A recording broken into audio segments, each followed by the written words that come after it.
a number of different recordings, and you will have to answer questions on what you hear. Instructions and questions. Hi guys, warm welcome to the YouTube channel Ielts with Praveen Khanna. Don't forget to visit playlists for videos on grammar, Ielts reading, Ielts listenings, writings and other useful activities. Bye bye. Best of luck for your exam preparation. 1. You will hear a telephone conversation between a receptionist who works at a house renting agency and a man. First, you'll have some time to look at questions 1 to 4.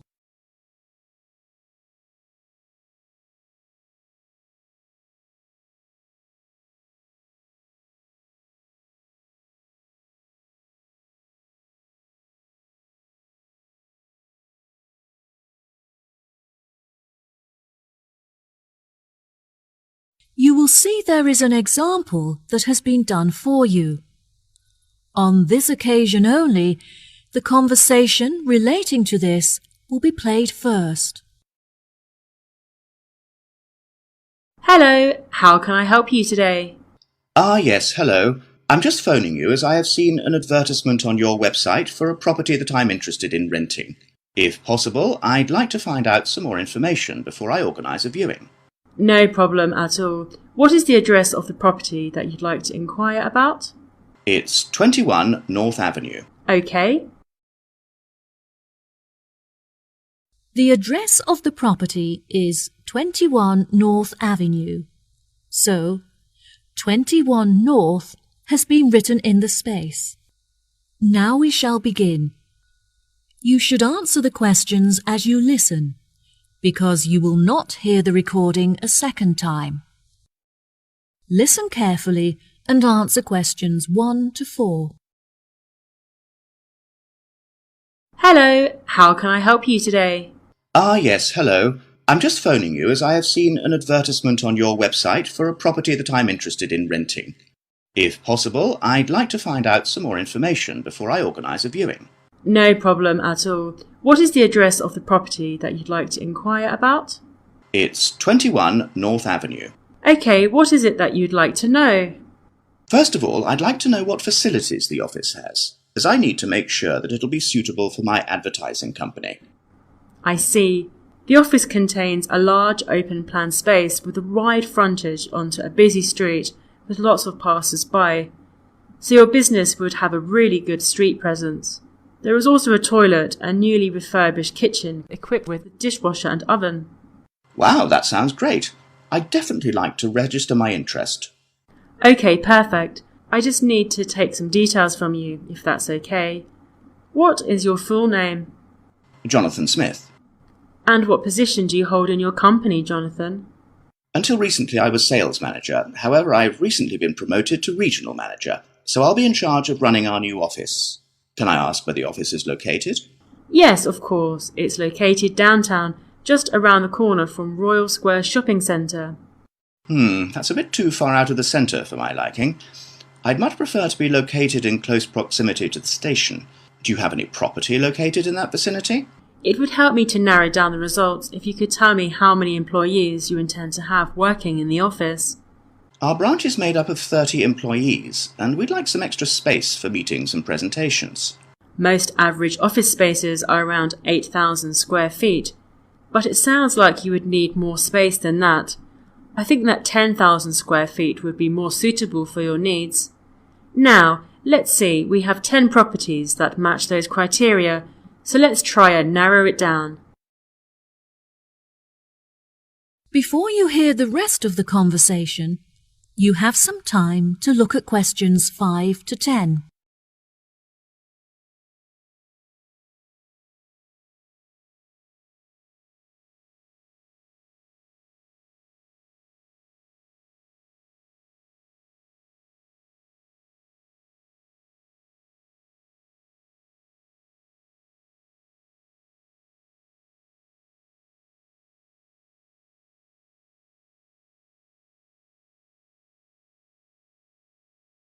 Now listen and answer questions 5 to 10.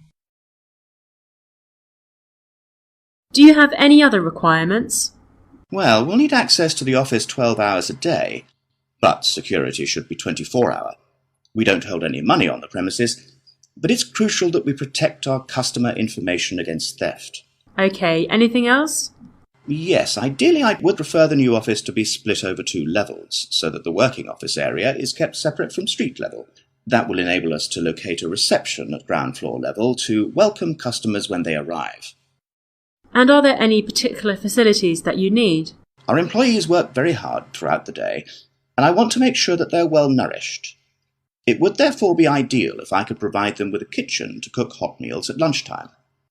Would you want the kitchen to be located at first floor level with the office? No, I don't want the office to be filled with the smell of food. It would be better if the new office had a basement where we could locate the kitchen and staff room area to keep it at arm's length from the workspace. Okay, I have now narrowed the search to 2 available properties. Do you have any other requirements that could narrow our search down to 1 result? All of our office staff will be working at desktop computers, so I'll need the office to be equipped with at least 40 power sockets if possible. Anything else? Studies have shown that exercise is very important for maintaining happiness and healthy brain function. In an office environment, it's very difficult to get sufficient daily exercise, so it would be great if they had access to a nearby exercise area. One of the available offices is located next door to a gym. Would this be suitable? Yes, absolutely. A gym is exactly what I was thinking of. Brilliant. Do you need the office to be furnished? I don't think so. I already have some furniture, so I would prefer to bring this myself. That's no problem at all.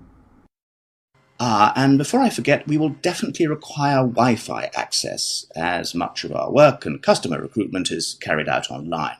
No problem. It sounds like the property will suit your needs perfectly. I've taken the liberty of booking you a viewing at 3 p.m. on Thursday, so you can see it for yourself. Is there anything else I can help you with today? No, I think that's all the information I need. Thanks very much for your help. No problem. It's been my pleasure to be of assistance. Goodbye. That is the end of Part 1. You now have 1 minute to check your answers to Part 1.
Part 2.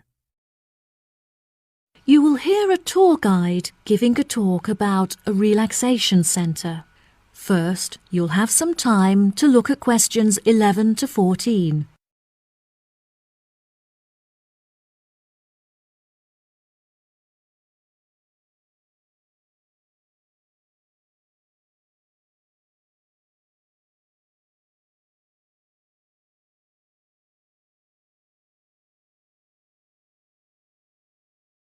Now listen carefully and answer questions 11 to 14.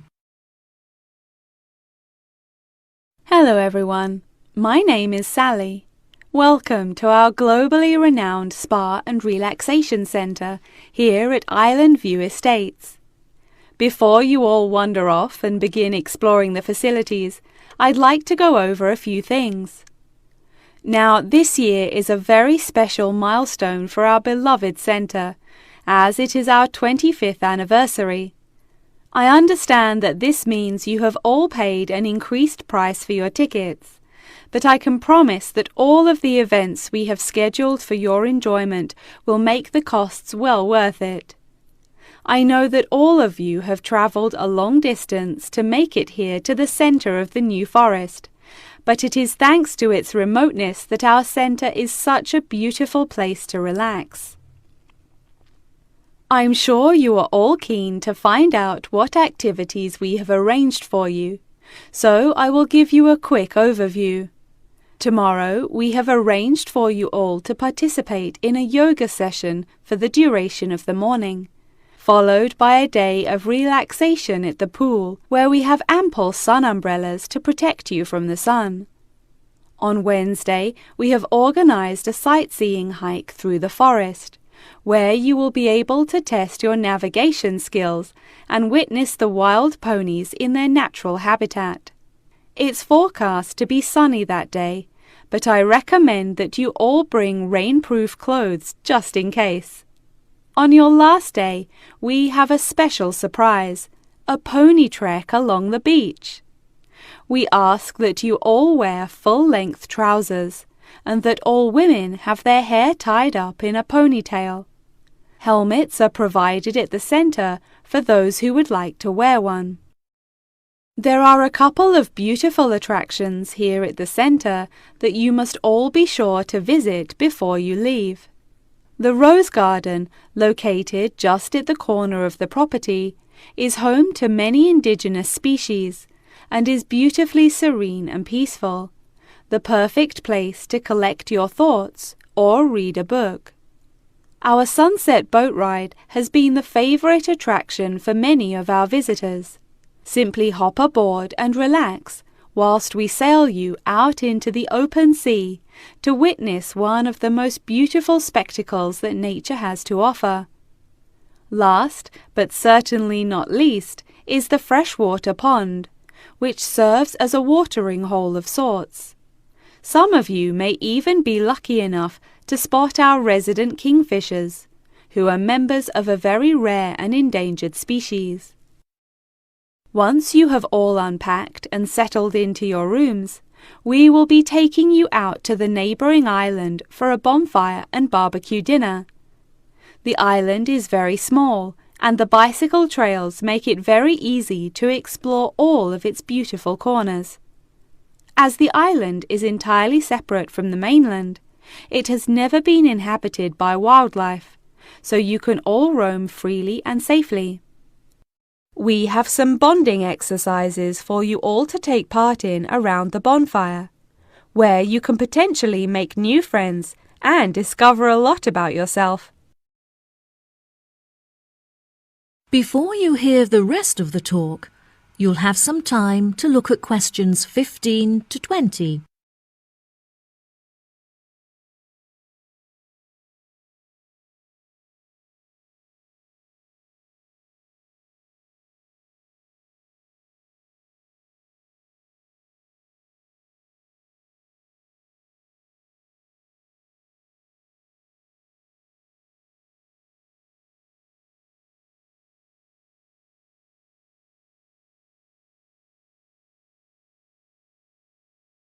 Now listen and answer questions 15 to 20. Now, let me tell you a little bit about the facilities that the resort has to offer. For those of you keen on indulging in a little bit of retail therapy, just wander along to our tourist centre, where we have a wide selection of presents on sale at reasonable prices.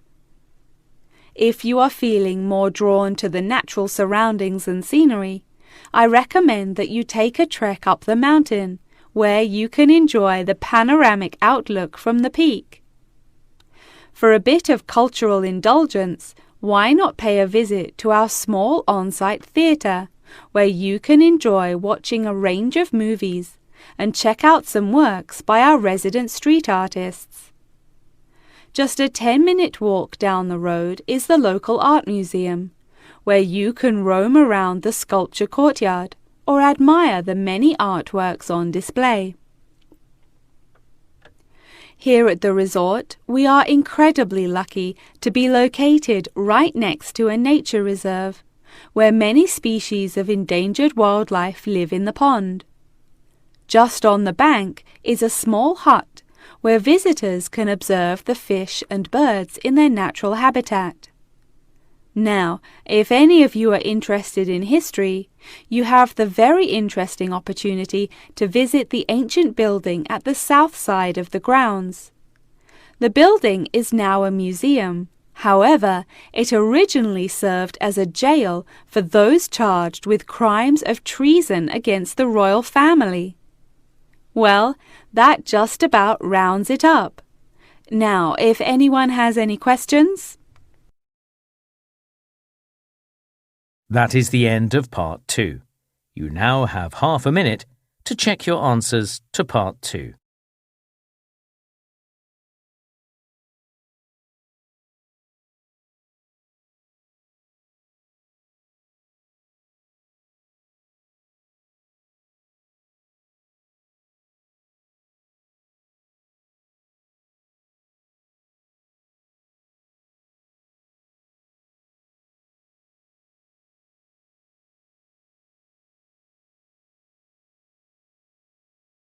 Part 3. You will hear Lara and Tommy, two students, talking about their book club.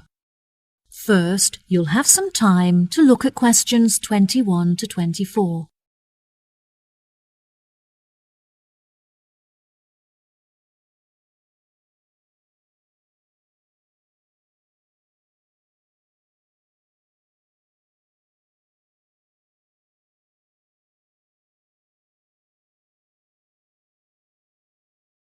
Now listen carefully and answer questions 21 to 24. Hi, Tommy. I haven't seen you for ages. How have you been? Oh, hi, Lara. I'm great. I've just joined a local book club that meets every Wednesday, and I'm really enjoying it. Next week, we're discussing the novels of Charles Dickens. I'm really looking forward to it, as he's my favourite author. Yes, absolutely. His novels are wonderful. I attended Dickens Book Club too. Would you like to do a practice session with me in preparation for your meeting? Sure, that sounds great. Let's start by discussing the main characters in David Copperfield and the ways in which they're affected by the events of the story as it develops. What do you think of Rosie? I think that she's a really sweet character in the beginning, but as the story progresses, she becomes bitter because of how her relationships had turned out in the past. That's true. Her sisters all marry and live happily ever after, but she ends up alone. It is very interesting to see how deeply the change in her personality affects her relationships. What is your opinion of Florrie? I find her very manipulative. She seems intent on seeking attention, so whenever she wants something from her family members, she persistently acts in a very silly manner, just like a kid. Unfortunately, many people do not realize this, and so they give her the attention that she's seeking, which only encourages her to continue behaving this way. Yes, Florrie is the complete opposite of Lizzie. Lizzie is very sensitive, and she has a true perceptiveness into how people are feeling and how they behave, which enables her to act appropriately towards them. She is very kind and generous and cares about how people feel. That's true, and I really like her character too. My least favourite character is Estelle, because she acts so selfishly and gets enjoyment from making others suffer. Unfortunately, there are many people like her in the world who intend to make others feel like this. It's interesting how you can associate so many of the characters with people that you know in real life. I think that the reason why Dickens is so good at creating deep and believable characters is because he understands human mentality. Before you hear the rest of the conversation, you'll have some time to look at questions 25 to 30.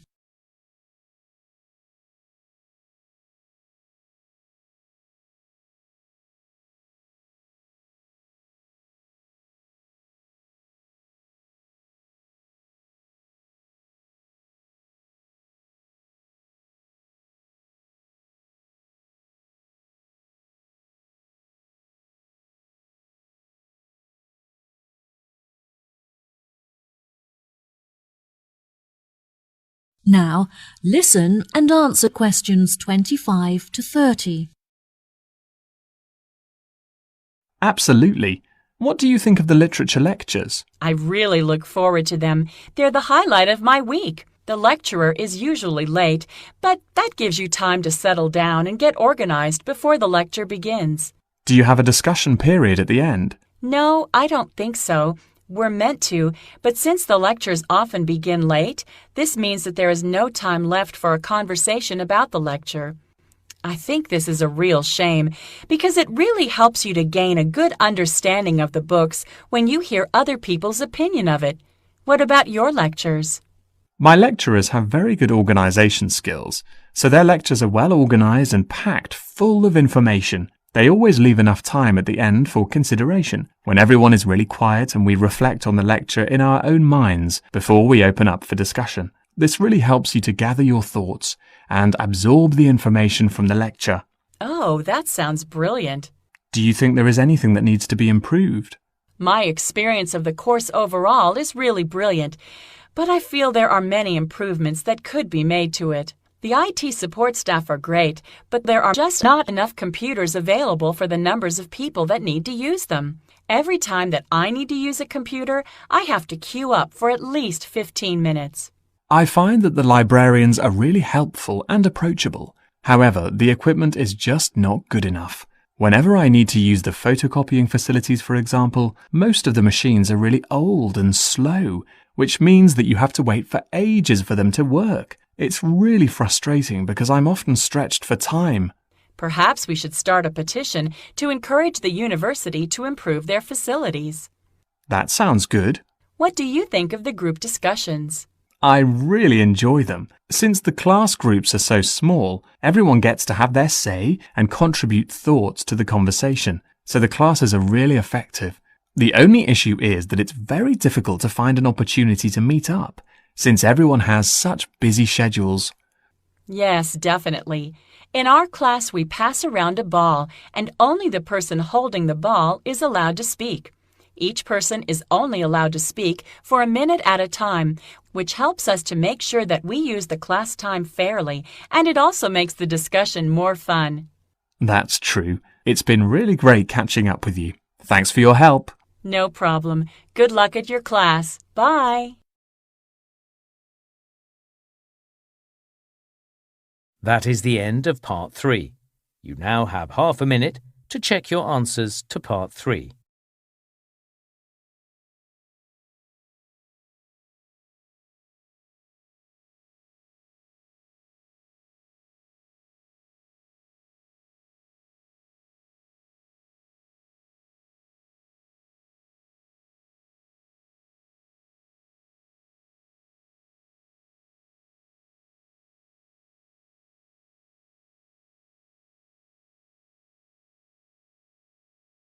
Listening, Part 4. You will hear a talk on research into music. First, you have some time to look at questions 31 to 40.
Now, listen carefully and answer questions 31 to 40. Today we're going to delve into the fascinating history of music in Britain and the evolution that it experienced throughout the duration of the 18th and 19th centuries. During the second half of the 18th century, Britain experienced an industrial revolution, during which its manufacturing industry underwent a major transition from hand production methods to the use of machinery. This sudden boom in the industry drew thousands of people into the cities, where they knew they'd be able to find jobs in the factories, working with or maintaining the machinery. This sudden influx of people into the cities did not just come from the surrounding countryside, but also from other poorer nations in search of a better life. Between 1800 and 1900, the population of England increased by 4 times. This mass immigration from different nations and areas of the country resulted in a variety of cultural influences meeting and mixing to form a new, more diverse culture. With this new culture came a new style of music. Prior to the Industrial Revolution, music had originally been written to reflect the hard, labour-intensive life in all kinds of industries when all work had to be done by hand. Most people resided in small rural communities where their lives revolved around farming. Life for the average person was difficult, as incomes were meagre, and malnourishment and disease were common. Despite the difference in nationalities of the people and the variety of musical genres, all of the music shared one common language, English. As many were unable to write, the songs were a means for the people to give voice to their experiences and feelings about their hard and laborious jobs. Most of the music written by the workers during this period has been lost as a result of illiteracy and the wear of time. Now, you may be asking yourselves how these small musical works were formed. The roots of most of these groups can mostly be traced back to the younger members of the working classes, who were perhaps rebelling against the inferiority of their living and working conditions compared to those of the upper classes. Young performers would often lead these musical trends, usually possessing a great talent for singing or playing particular handmade instruments. As time progressed into the 19th century, these musical groups had gained much notoriety and would hold small performances in the street for all to watch. It was perhaps their blind optimism and rebellious spirit that led them to become so popular with their audiences, which were usually made up of the poorest of the poor.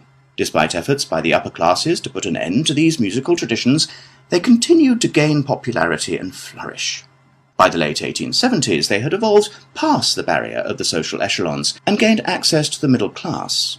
Performances were held in proper establishments such as village halls, and some were even ticketed, with audiences paying a fee for the privilege of watching.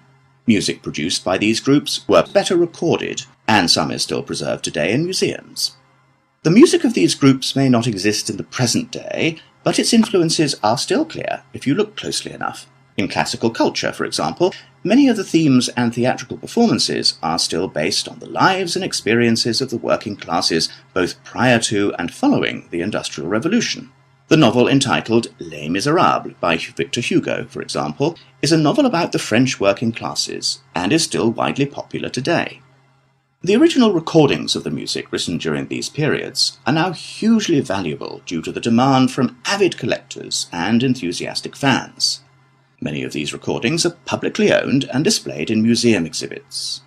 However, a selection are still privately owned and occasionally appear for sale in auctions, often reaching prices in the hundreds of thousands. Well, that just about wraps the lecture up for today, so if anyone has any questions,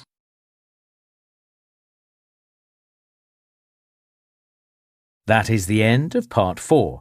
You now have 1 minute to check your answers to Part 4.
That is the end of the listening test. In the Ielts test, you would now have 10 minutes to transfer your answers to the answer sheet.